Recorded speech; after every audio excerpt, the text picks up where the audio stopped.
দর্শক, রাজধানীর তেজগাঁয়ে লাইনচ্যুত হয়েছে যমুনা এক্সপ্রেস। এতে এক লাইনে বন্ধ আছে ট্রেন চলাচল। আরও জানাতে ঘটনাস্থল থেকে যুক্ত হচ্ছেন কাজী ফয়সাল।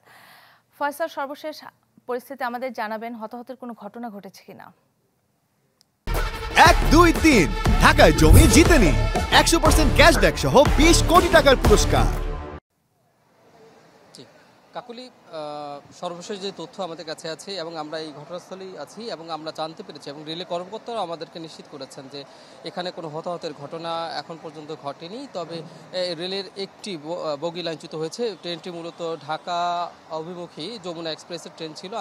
এটি হচ্ছে আন্তনগর ট্রেন এবং আজ সকাল 8:30টার দিকের এই ঘটনা। এবং ঘটনাস্থলটি আপনি জানেন তেজগাঁ মাছের আড়তের একদম আড়ত সংলগ্ন স্থানে হচ্ছে এই ঘটনাস্থল। এবং এখানে কিন্তু রেলের কর্মীরা এসেছেন এবং তারা উদ্ধারকারী যে সরঞ্জাম আছে সেই সরঞ্জাম নিয়ে এসেছেন এবং সেই উদ্ধার কার্যক্রম মূলত চলছে।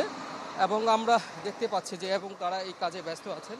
তারা বিভিন্নভাবে চেষ্টা করছেন রেলের যে ট্রেনটি লাইনচ্যুত হয়েছে সেই ট্রেনটিকে যত দ্রুত সম্ভব এই লাইন থেকে সরানোর জন্য এবং সেই চেষ্টায় তারা করছেন। এবং কী কারণে ট্রেনটি লাইনচ্যুত হয়েছে সেটি এখন পর্যন্ত আমরা জানতে পারিনি। রেলের কর্মকর্তাদেরকে জিজ্ঞেস করে তারা বলেছেন এটি তারা তদন্তের পরে তারা বলতে পারবেন আসলে কী কারণে ট্রেনটি লাইনচ্যুত হয়েছে। তবে সবচেয়ে বড় খবর হচ্ছে তারাও বলছেন যে এখানে যে কোনো হতাহতের ঘটনা ঘটেনি। ঈদ পরবর্তী সময়ে মানুষ ট্রেনে যথেষ্ট পরিমাণে মানুষ ছিলেন, যাত্রী ছিলেন। কেউ হতাহত না হওয়ার কারণে আসলে সবাই খুবই সন্তুষ্ট।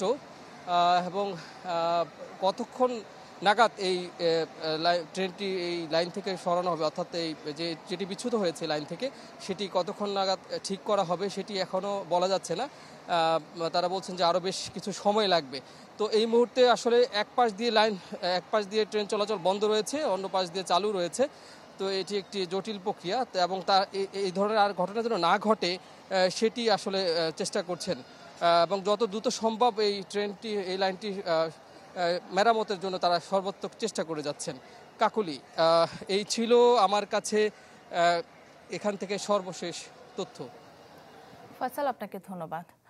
দর্শক, তেজগাঁয়ে লাইনচ্যুত হয়েছে যমুনা এক্সপ্রেস, সেখান থেকে সরাসরি জানাচ্ছিলেন কাজী ফয়সাল।